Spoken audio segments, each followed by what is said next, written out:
Hello guys, welcome back to this channel. तो आज मैं एक्सप्लेन करने वाली हूँ जलेबी मूवी को। इस मूवी की शुरुआत में हमें एक आयशा नाम की लड़की को दिखाया जाता है जिसने अपनी शादी के दिन ही अपनी शादी को तोड़ दिया होता है क्योंकि वो अपने पहले हस्बैंड को अभी तक नहीं भुला पा रही होती है। वो बहुत ही ज़्यादा डिप्रेशन में होती है और वो सुसाइड करने की भी सोचती है। इसलिए वो अपने पापा को बताती है कि मैंने सोचा था कि मैं मर जाऊँगी, लेकिन आपका चेहरा मेरी नज़रों के सामने आ गया और मैं खुद को मार नहीं पाई। इसके बाद उसके पापा उसको संभालते हैं और उससे कहते हैं कि हमें कहीं घूमने के लिए जाना चाहिए। वो उसको बहुत ज़्यादा हौसला देते हैं। आयशा को भी अपने पापा की बात ठीक लगती है और वो दोनों कहीं घूमने जाने का डिसाइड करते हैं। लेकिन उससे पहले आयशा दिल्ली जाकर अपने बुक रीडिंग सेशन को अटेंड करना चाहती है। आयशा एक राइटर होती है और उसका नॉवल बहुत ज़्यादा सक्सेसफुल हुआ होता है। आयशा ट्रेन से जा रही होती है तो उसका अपना कैबिन एक 7 साल की बच्ची और उसकी मम्मी के साथ शेयर करना पड़ता है।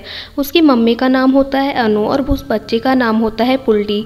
दरअसल ये लोग भी दिल्ली जा रहे होते हैं अपने घर वापस।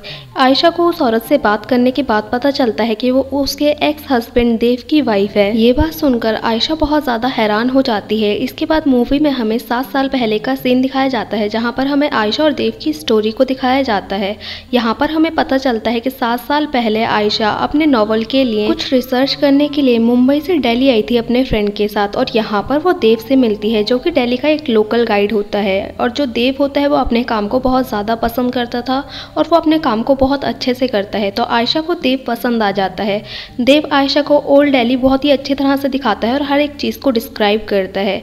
आयशा को देव के साथ टाइम स्पेंड करना बहुत अच्छा लगता है। जब आयशा अपने घर वापस जा रही होती है तो उस दिन वो देव के पास आती है और उसको शादी के लिए प्रपोज करती है और देव भी हाँ कर देता है। इसके बाद ये दोनों शादी कर लेते हैं। शादी होने के बाद आयशा अपने राइटिंग के करियर पर फोकस नहीं कर पा रही थी और उसको देव की फैमिली के साथ एडजस्ट करने में भी काफ़ी प्रॉब्लम हो रही थी। वो यहाँ पर आकर रह तो लेती है लेकिन उसको यहाँ पर अच्छा नहीं लगता और देव की मम्मी को भी आयशा की कुछ बातें अच्छी नहीं लगती हैं। इसलिए वो देव को इस बारे में बताती है लेकिन देव इग्नोर कर देता है। इसके बाद आयशा को बाहर की जॉब मिलती है जो कि कॉपीराइटर की होती है और देव को वो खुश होकर इस जॉब के बारे में बताती है और वो देव से ये भी कहती है कि अब हमें ऐसी लाइफ नहीं जीनी पड़ेगी और अब हम यहाँ से बाहर निकल सकते हैं। लेकिन देव को ये बात सुनकर बिल्कुल भी अच्छा नहीं लगता क्योंकि उसको ओल्ड दिल्ली में रहना बहुत ज़्यादा पसंद था, इसलिए वो इस जगह को छोड़कर नहीं जाना चाहता था। इस वजह से उन दोनों के बीच लड़ाई भी हो जाती है और इसके कुछ मंथ बाद ही आयशा देव को बताती है कि वो प्रेग्नेंट है। देव ये बात सुनकर बहुत ज़्यादा खुश हो जाता है लेकिन आयशा खुश नहीं होती क्योंकि वो अभी बच्चा नहीं चाहती थी। लेकिन देव के अच्छे से समझाने के बाद आयशा भी इस बच्चे को रखने के लिए मान जाती है। आयशा की प्रेगनेंसी के बाद इन दोनों की लाइफ का एक अच्छा फेज स्टार्ट हो जाता है। ये दोनों साथ में बहुत ज़्यादा खुश रहने लग जाते हैं। इन दोनों को लगता था कि इनको बेटी ही होगी, इसलिए उसका नाम सोचने लग जाते हैं।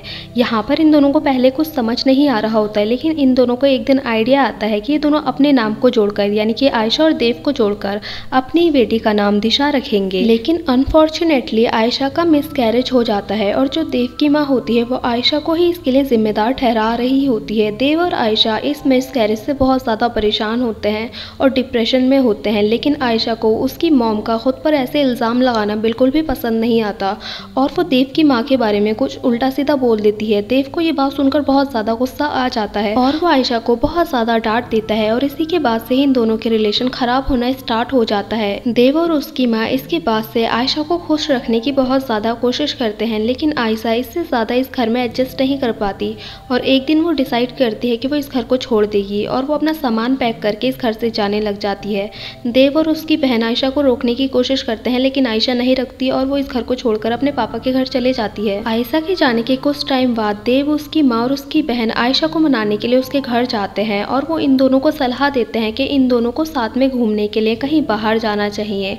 और यहाँ पर ये लोग डिसाइड करते हैं कि ये लोग कश्मीर घूमने के लिए जाएंगे। आयशा कश्मीर जाती है और देव का वहाँ पर आने का वेट करती है लेकिन देव कश्मीर नहीं आता। अब आयशा के मन में बहुत सारे सवाल होते हैं कि आखिर देव उस दिन कश्मीर क्यों नहीं आया और यही सवाल आयशा को बहुत ज़्यादा परेशान कर रहे होते हैं और वो बस इसी सवाल का जवाब देव से लेना चाहती थी। आयशा अपनी फ्रेंड को कॉल करके सब कुछ बताती है तो उसकी फ्रेंड उससे कहती है कि तुम उस कैबिन को छोड़ दो और किसी और कैबिन में चले जाओ, लेकिन आयशा उसकी बात नहीं मानती। तभी हमें दिखाया जाता है कि देव एक स्टेशन से ट्रेन में चढ़ जाता है और तब आयशा और देव का आमना सामना होता है।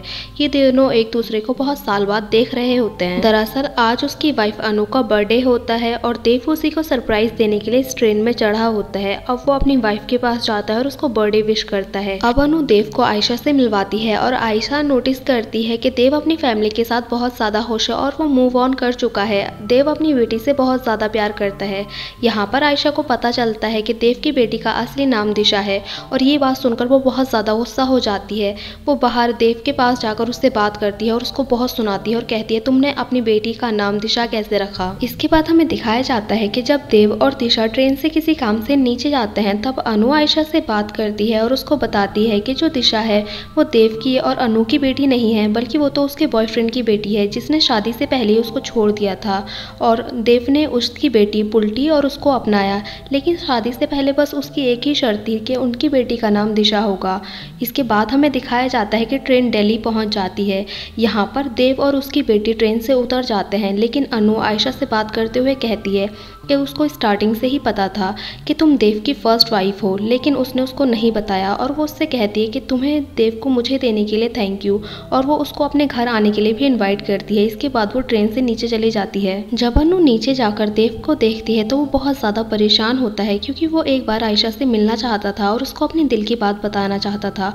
तो अनु देव को जाने की परमिशन दे देती है। अब देव आयशा के पास जाता है और उसको बताता है कि वो उस दिन कश्मीर आया था और उसने वहाँ पर आयशा को भी देखा था। और वो उससे कहता है कि तुम्हें देखने के बाद मुझे रियलाइज़ हुआ कि तुम कभी भी मेरे साथ खुश नहीं रह पाओगी और तुम मेरे साथ रहकर अपने सपनों को पूरा नहीं कर पाओगी, और मैं तुम्हें हमेशा खुश देखना चाहता था और मैं चाहता था कि तुम अपने सपनों को पूरा करो, अपनी ज़िंदगी में बहुत ज़्यादा कामयाब बनो, और ये सब कुछ तुम्हारा मेरे साथ रहकर करना बहुत ज़्यादा मुश्किल था। इसके बाद वो उससे ये भी कहता है कि इसीलिए मैंने तुम्हें खुद से डिवोर्स मांगा, ताकि तुम मुझसे नफरत करने लग जाओ और मुझे एक बुरा इंसान समझो और अपनी लाइफ में मूव ऑन कर जाओ। और देव आयशा से ये भी कहता है कि जो नॉवल तुमने लिखा है वो मैंने बहुत बार पढ़ा है और वो बहुत अच्छा नॉवल है। और वो कहता है कि मुझे तुम्हें ऐसे सक्सेसफुल देखकर बहुत ज़्यादा खुशी हो रही है और मैं खुश हूँ कि तुमने अपने सपनों को पूरा किया। अब देव से ये सारी बातें सुनने के बाद आयशा को बहुत रिलीफ लगता है और वो देव को समझती है और वो देव से कहती है कि भले ही हमारी तकदीर अलग है, लेकिन हमारा प्यार सच्चा था।